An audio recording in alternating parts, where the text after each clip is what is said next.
Welcome to this explainer. Today, we're diving into a folktale analysis of the Chilawa, the psychological trap of a supernatural entity. We're going to explore a chilling story that taps right into the deepest corners of the human psyche. We'll see exactly how an ancient entity preys on our most fundamental vulnerability, our love for our family.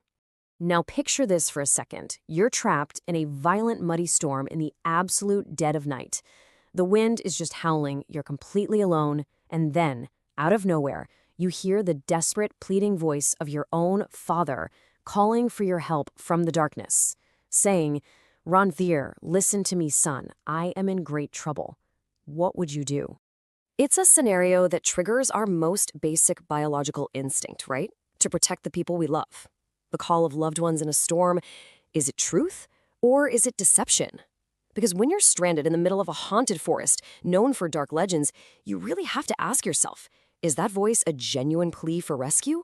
Or is it a lethal trap? Part 1. Stormy Night in Mysterious Temple. Randier's desperate search for shelter. So our story kicks off with a hard-working merchant named Randier. What starts as a simple journey from a town called Kalyanpur quickly spirals into a night of pure psychological terror.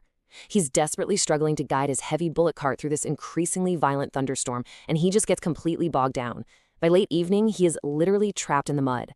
Around midnight, he manages to find shelter but gets a really grim warning.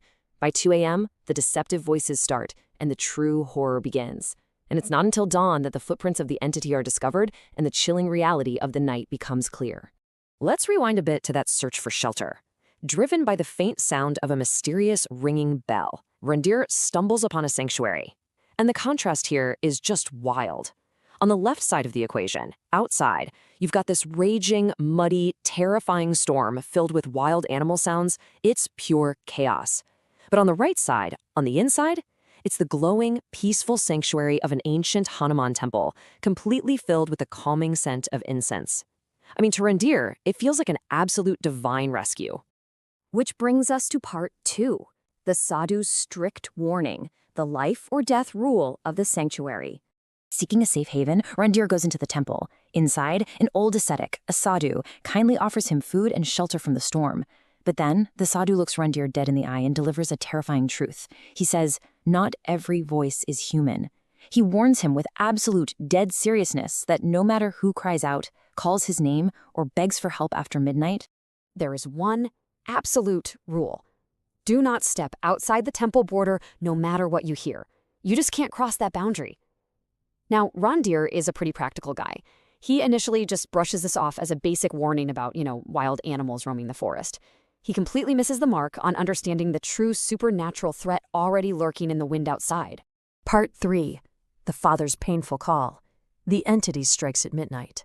So, Randier tries to get some sleep on a small mat, feeling totally safe within the temple walls.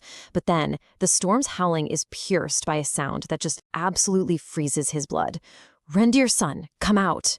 It is the unmistakable, pitch-perfect voice of his own father.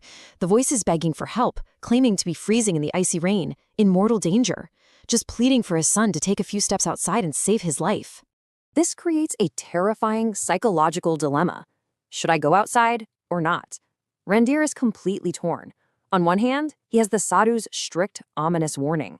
On the other, the overwhelming, visceral urge to save his beloved dad. It's an impossible choice. I mean, how could anyone just sit inside where it's warm while their own father is supposedly dying in the storm? Part 4. The terrifying truth of the illusion. Anatomy of a psychological predator. Just as Randier's emotions completely take over, and he reaches for the door to step out into the rain, the sadhu violently pulls him back inside. The sadhu then reveals the horrifying truth. That voice, it doesn't belong to his father at all. It belongs to a Chilawa. A Chilawa is a deceptive, supernatural entity born of unbearable grief that specifically preys on the emotional attachments of the living. You see, this entity operates as a highly evolved psychological predator, basically executing a meticulous 4-step process. Step 1, it reads the victim's mind. Step 2, it identifies their deepest emotional love. Step 3, it flawlessly mimics that specific loved one's voice. And finally, Step 4, it weaponizes that love to lure the victim out of safety and into the dark. It's brilliant, and it's terrifying. The history of the Chalawa is honestly truly heartbreaking. It was originally a grieving human who had lost their spouse. Driven completely to madness by that sorrow, they committed suicide in this very forest during a massive storm. And now, it's cursed to wander, forcing others to share its eternal, suffocating pain by dragging them to their doom. So, how in the world do you fight something that uses your own heart against you? Well, as this angry entity threatens to return for every traveler, the sadhu initiates a spiritual defense. He begins a relentless chanting of Hanuman mantras to repel the encroaching dark energy. This act fills the temple with a protective, divine power that actually forces the dark entity to retreat from the invisible borders of the sanctuary. And that brings us to our final section, Safe Return and Lesson, the aftermath of the stormy night. When the first light of dawn finally breaks, the storm clears. Randier steps out of the temple and finds terrifying morning proof of the psychological battle that had just raged all night. The mud all around the temple is covered in strange, non-human footprints. And these tracks, they furiously circle the perimeter over and over again, proving the entity had desperately tried to breach the boundary all night long. But the invisible boundary of the temple acted as an impenetrable shield. The sheer deception of the Chalala is completely confirmed later that day. Randier finally reaches his home village, totally bracing himself for the worst news, only to find his real father sitting safely and happily in their sunny courtyard the next afternoon. Think about that contrast for a second. The ghost's desperate, dying pleas for help in the muddy storm at 2 a.m.